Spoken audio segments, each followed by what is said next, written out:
Baik, Assalamualaikum warahmatullahi wabarakatuh. Perkenalkan, nama saya Muhammad Faizul Haq. Ini C1 C023115 akan mempresentasikan hasil kerja saya, itu fikih zakat makalah. Kita langsung saja ke dalam pengertian zakat. Jadi secara bahasa zakat itu berasal dari kata zaka yang berarti berkah, tumbuh, suci, dan baik. Secara fikih, zakat adalah harta tertentu yang diwajibkan oleh Allah Subhanahu wa taala untuk diberikan kepada orang-orang yang berhak menerimanya. Hukumnya itu wajib ain, di kewajiban individual bagi setiap muslim. Syaratnya muslim merdeka, bukan hamba sahaya atau budak, memiliki nisab dan mencapai haul. Nah, sumber hukum zakat sendiri di dalam Al-Quran itu ada surat atau ayat 103. Itu yang memiliki arti ambillah zakat dari sebagian harta mereka. Dengan zakat itu kamu membersihkan dan mensucikan mereka. Ayat ini yang menjadi dasar. Lalu selanjutnya ada Quran surat Al-Bayyinah ayat 5 dan Al-Baqarah ayat 43. Lalu dari hadis itu diriwayatkan dari Imam Bukhari, hadis riwayat Bukhari, Imam Bukhari dan Muslim. Lalu ada juga hadis Bukhari sendiri, itu sahih ya. Lalu jenis zakat. Eh, ada beberapa jenis zakat di sini. Yang pertama ada zakat fitrah, disebut juga zakat jiwa atau nafs. Wajib dikeluarkan pada bulan Ramadan hingga sebelum sholat Idul Fitri. Besarnya 1 sya' atau itu 3,5 liter atau 2,5 kilo makanan pokok. Hukumnya itu wajib bagi setiap muslim yang mampu, tujuannya untuk mensucikan diri.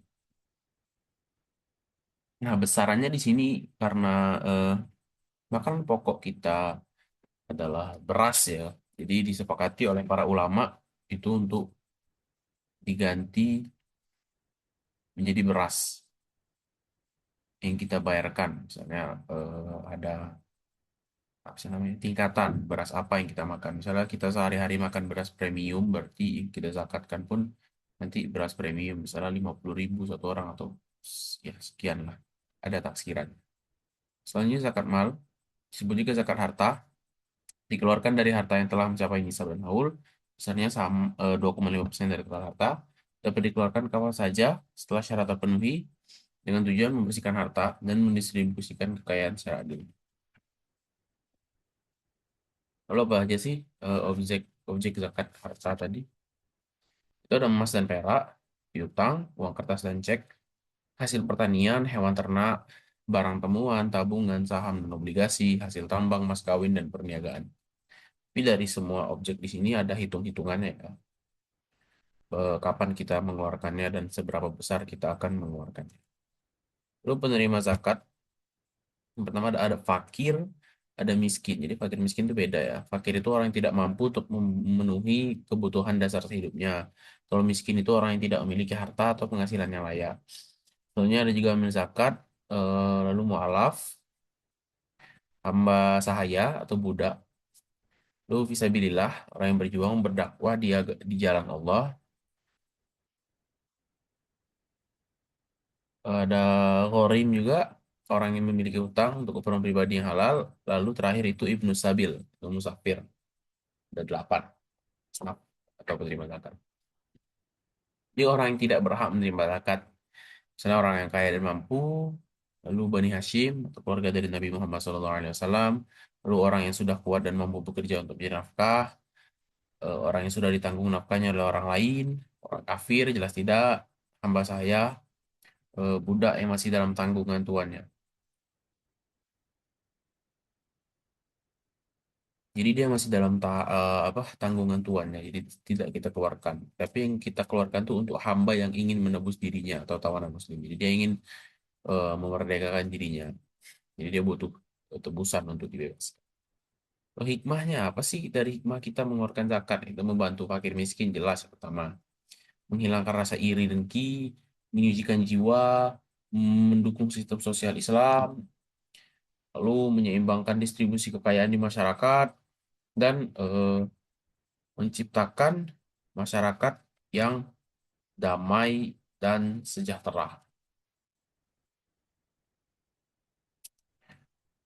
Lalu perlakuannya akuntansinya itu ada di PSAK nomor 109 itu mengatur tentang akuntansi zakat, infak, dan sedekah bagi amil. Itu organisasi pengelola zakat. Misalnya Basnas, ada juga Lazismu kan, dan beberapa pengelola zakat lah. Ruang lingkupnya mencakup pengakuan, pengukuran, penyajian, pengungkapan, transaksi zakat. Tujuan laporan keuangan meningkatkan kepatuhan syariah, menyajikan informasi aset atau liabilitas, serta mendukung evaluasi tanggung jawab amil.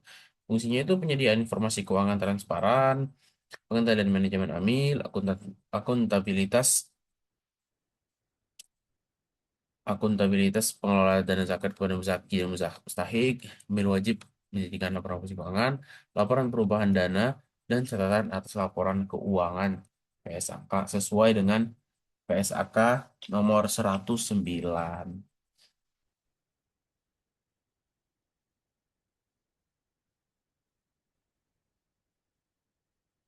Baik, terima kasih. Pemaparan materi dari saya. Apabila ada kurangnya itu datang dari saya, nah kesempurnaan hanya milik Allah. Assalamualaikum warahmatullahi wabarakatuh. Assalamualaikum warahmatullahi wabarakatuh.